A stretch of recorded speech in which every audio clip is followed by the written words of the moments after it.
Winged and made to fly, in the fantasy of a fly, is bigger than an elephant.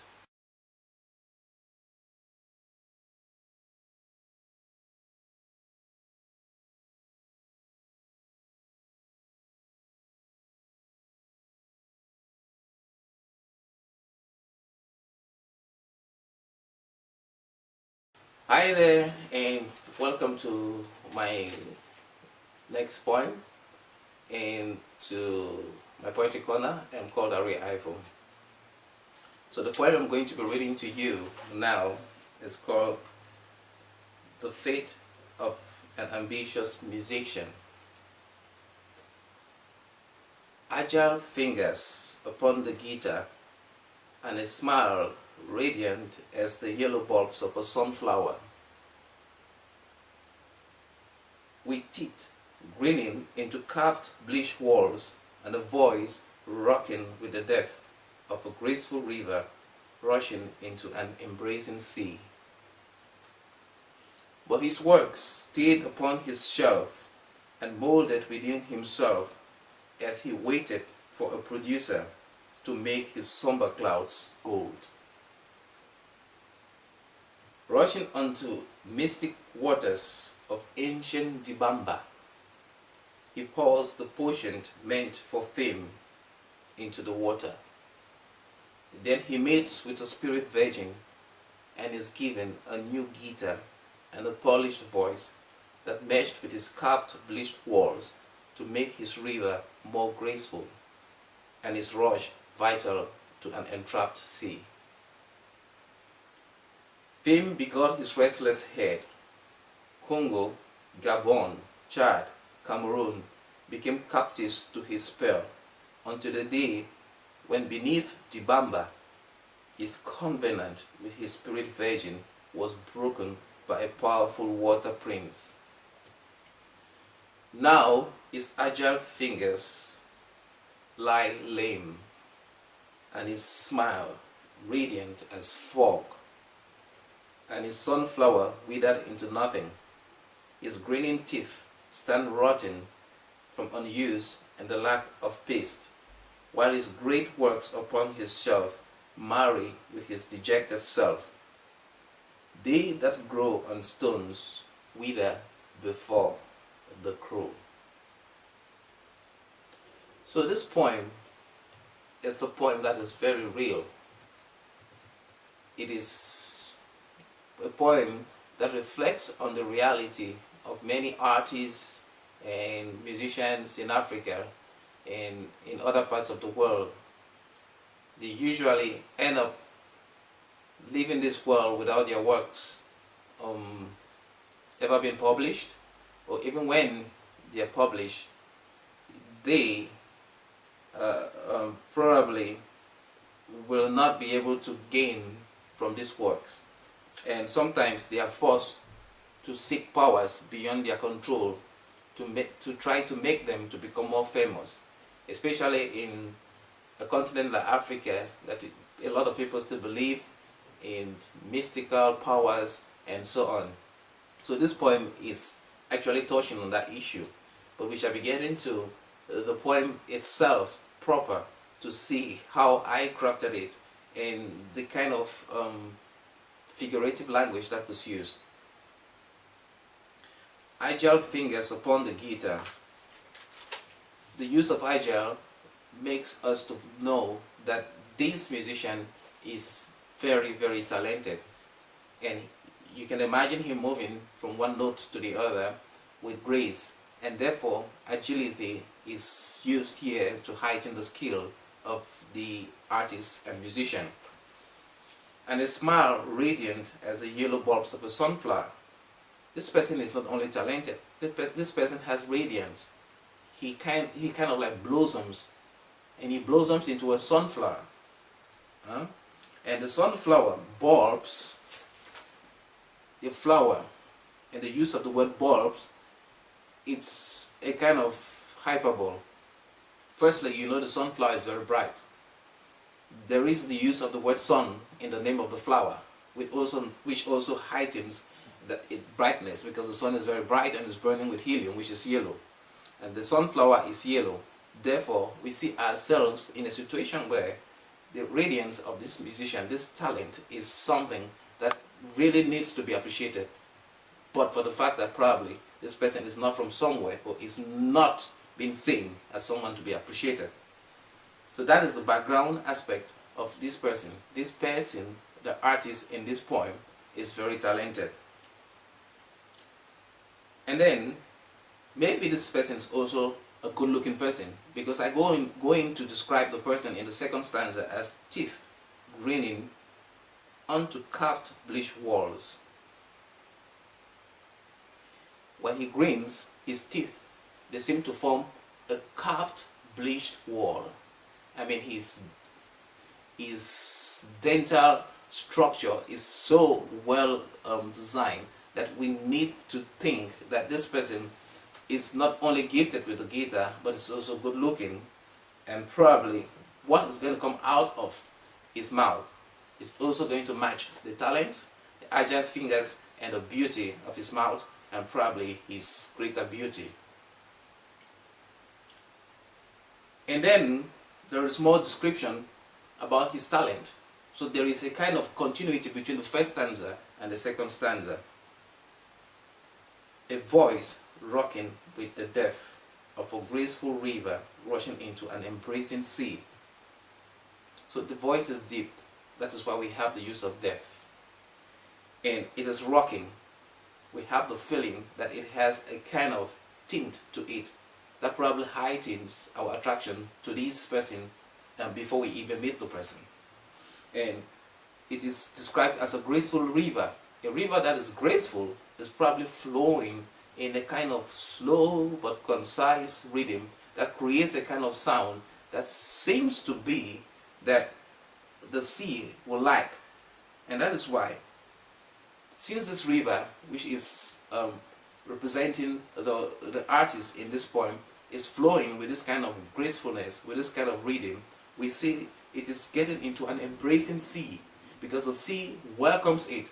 Therefore, the audience, which is the sea, that this boy, this artist is singing to, or is wanting to entertain, loves what he is doing, because it is flowing in that rhythmic manner that can only bring enjoyment to the audience, which is the embracing sea.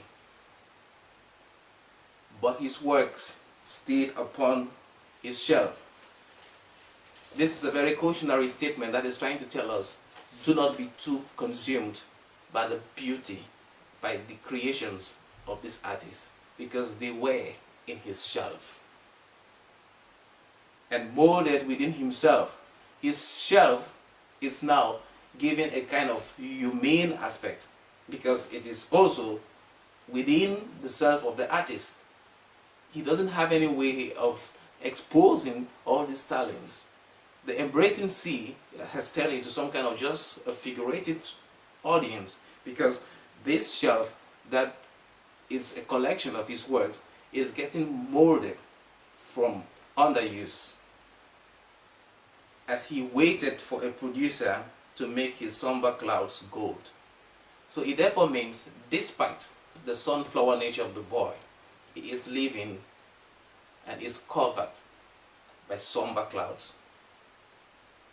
And when darkness covers your light, it is something to say that you do not have your radiance, or even if you have your radiance, if you light a candle, probably in a tin, the seal tin is going to either lose its light or is going to burn unseen.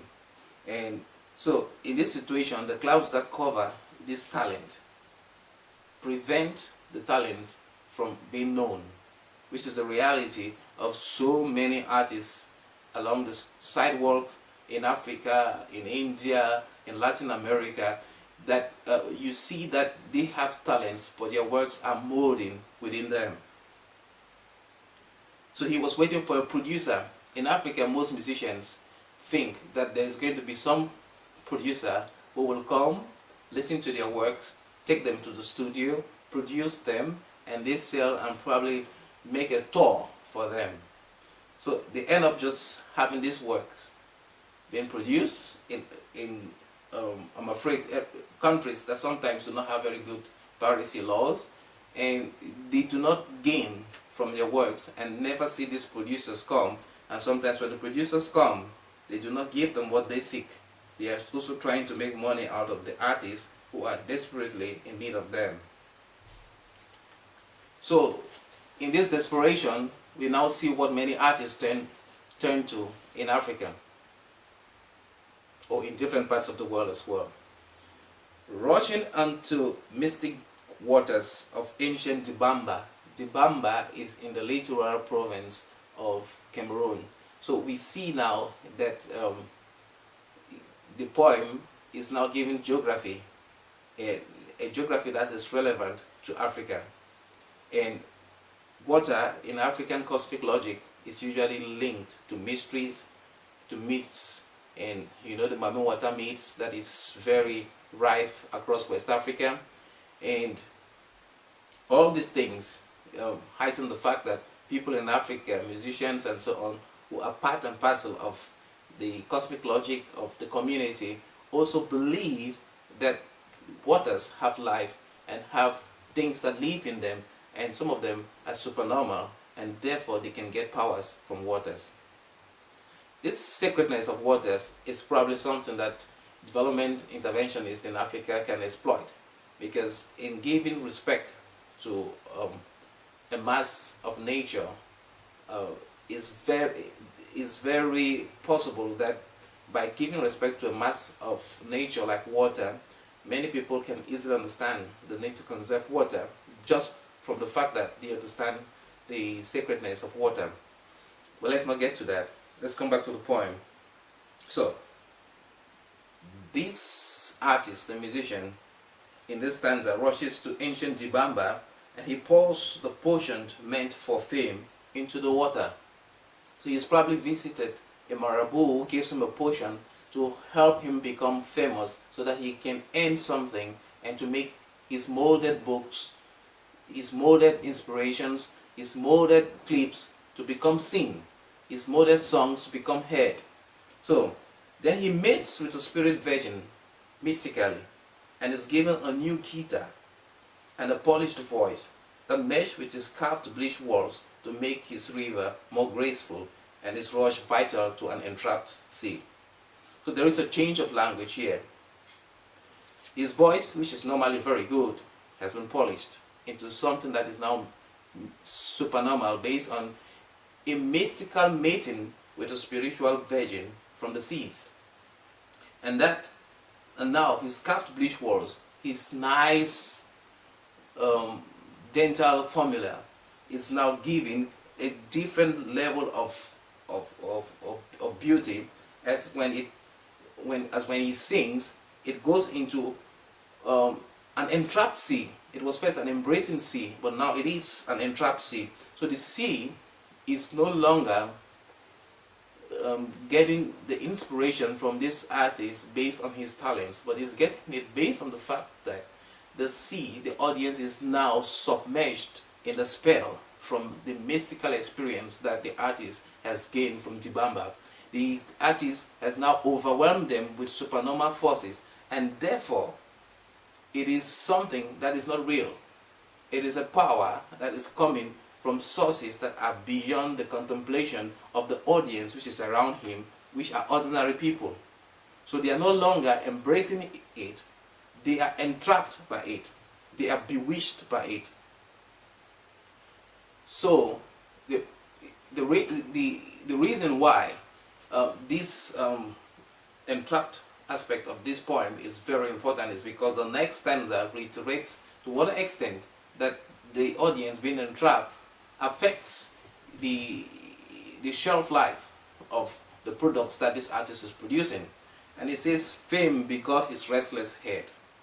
Congo, Gabon, Chad, Cameroon became captives to his spell, until the day when beneath Dibamba, his covenant with his spirit virgin was broken by a powerful water prince. So by mating with this virgin princess or spirit. This brought fame to the artist in our real life. But then, the continuous dependence on his covenant with this virgin, but no longer virgin, with this woman, was broken when a water prince took away this dedicated lover who was giving spiritual protection to the artist in our human eyes, took away this protection. And this is very clear because we know that the powerful water prince, a prince, royalty, and everything will definitely be more stronger than the artist, and therefore power has switched over. And in the switching of power, the artist loses what was not his, the fame that was engineered from the waters of Dibamba. And therefore, the poem is also a poem, a corrective poem that aims at saying that it is better to work harder, to seek more contacts from real people, and to even remain in your firmament of looking for a producer than to get into some fame that is going to be elusive and that shall fade away without you realizing your dreams. So in the last stanza, we come to understand what happens after the covenant is broken. Now his agile fingers lie lame. They are inactive. His introduction of a different sublime within his earthly sublime has affected even the talents he had before. His agile fingers are no longer active. They lie lame. And his smile radiant as a fog. I mean, we see that there is some kind of irony here. That smile that was radiant as a sunflower is now radiant as a fog, which means sad and ineffective. It is what we call in literature an oxymoron. There is, how can the smile be foggy? How can laughing be sad? How can sadness be laughing? You know, there is a way that I have used to paint the dejection, the rejection of the artist after he came back from the spirit world by the audience, the sea, the once embracing sea. And his sunflower withered into nothing, his grinning teeth stand rotten from unuse and the lack of paste. So he has even depreciated. He is probably in some kind of depression. He doesn't brush his teeth, and therefore they become rotten.